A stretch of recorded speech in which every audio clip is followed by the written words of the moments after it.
Welcome back to In the Cage on ESPN 97.5 The Ticket. Now back to the Bud Light Studios with MMAcity.com. Here's Adam Villarreal. Hey guys, make sure you hit up MMAcity.com. The Phenom, Mr. Vitor Belfort. Vitor, welcome to the show, sir. It's a pleasure. How's everything? Oh, everything's good, man. We have some great local fighters that we hope to see on your stage very, very soon in their careers. And more importantly, man, we're excited about you and UFC 103. Tell me, how's training going? Training's going well. You know, very hard. You know, we're training. We're keeping sharp right now. We're just getting ready. You know, it's almost to the end, so just to make sure everything's good right now and sharpen the weapons. Sharpen the weapons. There you go, mister. I know you got through training, man. I really appreciate your time. Tell me right now about the camp that you have going on over there at Extreme Couture. Who are you working with, and what can we expect from this fight against Rich Franklin? Yeah, you know, training hard. We got Ray Seffel, you know, everybody here, all the guys here. You know, we got a great camp here and training hard. And like always, you know, just maintain, focus and expect the best. You know, we're just going to put 100% in the fight. Now, we remember the Vitor Belfort, the younger days, earlier days of the UFC. What Vitor Belfort can we expect at UFC 103? It's the same, you know. The guy is more mature, you know. We're just, you know, getting better every day, you know, trying to improve the things that I messed up in the past, you know, we fix it up and just let's watch and let's keep it doing and trying to be in the best condition it can be in the fight. Of course. Our guest on the phone right now is the Phenom, Vitor Belfort. We have Del on the phone, Vitor, who has a question for you if you don't mind. Del, go ahead. You're in the cage with Mr. Vitor Belfort. Hey, how's it going? I really got to appreciate the chance to make a call. I really just had a comment. I wanted to say, I remember way back in UFC, man, I think they just barely made it into double digits, and Vitor just put a beating on Tank Abbott. But it was, you know, I just respect and acknowledge the fact that Vitor was one of the first guys to come in really and trained up in the wrestling, in the jiu-jitsu, and had his striking just, you know, it was just phenomenal. I mean, I can't say anything else. And he taught the American public what a truly trained martial artist can do to a brawler. I mean, it was a lesson in MMA for everybody to be able to watch, and it really helped this country pick up the sport and understand more what MMA is. It's not a bunch of big tough guys who go try to throw in a bunch of punches and knocking guys out. It's about a well-rounded, cerebral kind of a fighter that will impose his will on his opponents.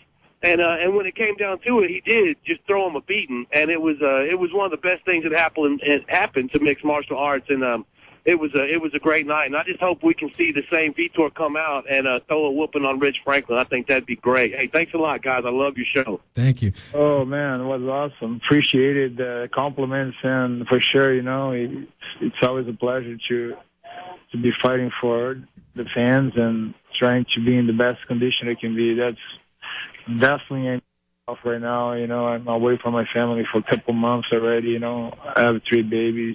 Yeah, that must be tough. Yeah, but you know, it's part of if you want to buy the gold, you need to buy the field. You know what I mean? Right, exactly. If you want a gold, you need to buy the field. You need to sacrifice. So that's what I'm doing here. Vitor Belfort is our guest on the phone. Vitor, how does it feel to be and held such high regard? You know, again, we have these younger guys in the studio right now who are working their way up with the hopes to one day being where you are. How does that make you feel? Because I mean, so many people have so much love and respect for you. Man, it's one of the reasons that I'm still fighting. It's just to see all these people, all these fighters came and improving so much the sport, and it's just like I have a lot of respect and a lot of admiration for them, and they are one of the reasons that I'm still doing what I'm doing and trying to be the best I can, so I can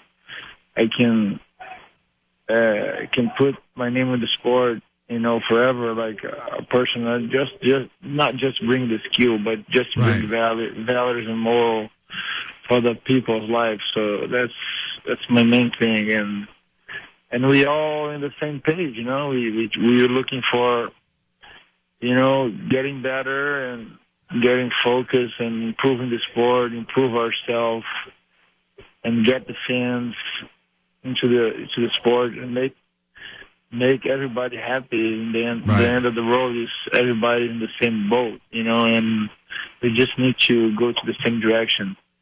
What does it mean to you right now to have such an absence from the UFC, and now you're a main event? I mean, to me, I think that could be one of the biggest compliments there. What are your thoughts? For the main event? Yes, sir. Yeah, it's always, it's good to see like everything you did for the sport is paying off, and it's coming back to you. It's like everything that you do, it comes back to you. You know what I mean? I think that's life, and I just take it normal. I just have to go there and the 19 and just perform as best as I can. And that's what everybody wants, and that's what I'm gonna do. Make sure I'm the 19 and be 100% that I can be on the 19 and fight hard. Right. Guys, our guest on the phone is Vitor Belfort. Vitor, I know you got through training. Just a couple more questions before we wrap up with you. No problem. It's a pleasure. I know that you mentioned to me, you and I just did an interview for Tap Out Magazine, which will be hitting newsstands in a couple of weeks with you on the cover. You mentioned a fight that you wanted to go ahead and do over again because you felt you wanted, and that was against Tito Ortiz. How do you feel about the possibility of, now that Tito's back in the UFC, of possibly fighting him once again? It's a great opportunity. Tito is a great guy and a great fighter, and I think the fans are gonna love that fight. But there is a lot of things in the future. Many choices. I leave that to Dana, Joe Silva and the Fertitas brothers decide who's gonna be my opponents. I just have to do my job and make sure in the 19 I can go there and perform well. Right. We have a fighter in studio named Raul. Raul has a question. Raul, please go ahead with Vitor Belfort. Hi, Victor. I'm from Ecuador, and you're one of my idols. When I saw the first UFC that you punching 10 in 10 seconds, you was 19 years old, to Vanderlei Silva in Brazil. And I want to ask you something. I know you were under Carlson Gracie. Why you remember what he tell you to every fight you fight? Why he tell you before the fight that you remember? What kind of advice did he give you? The Carlson was we had like a relationship as a father and son. So he was very confident of myself. He always say, "Grito, go there and just do what you do." You know what I mean? The strategy is just like go there and fight and have fun. You know what I mean? Like fight hard. And Carlson, his advice is always flow with the fight. Don't be tempted to do only one thing.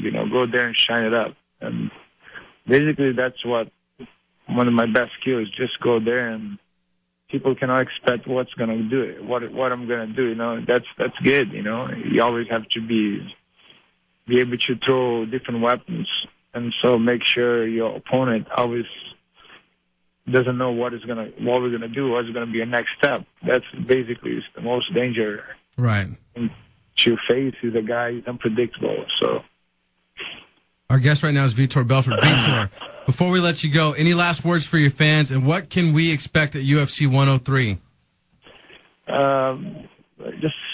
Just expect the best. Expecting. I'm here to sacrifice myself.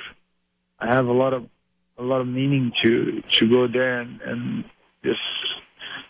I'm a totally different person, but I'm the same. I'm still the same, but I'm more mature. I'm so happy to be back in the UFC and have the opportunity again, and I'm so excited to fight for the fans again and be in the role like to conquer my legacy back in the place that was my home in the past.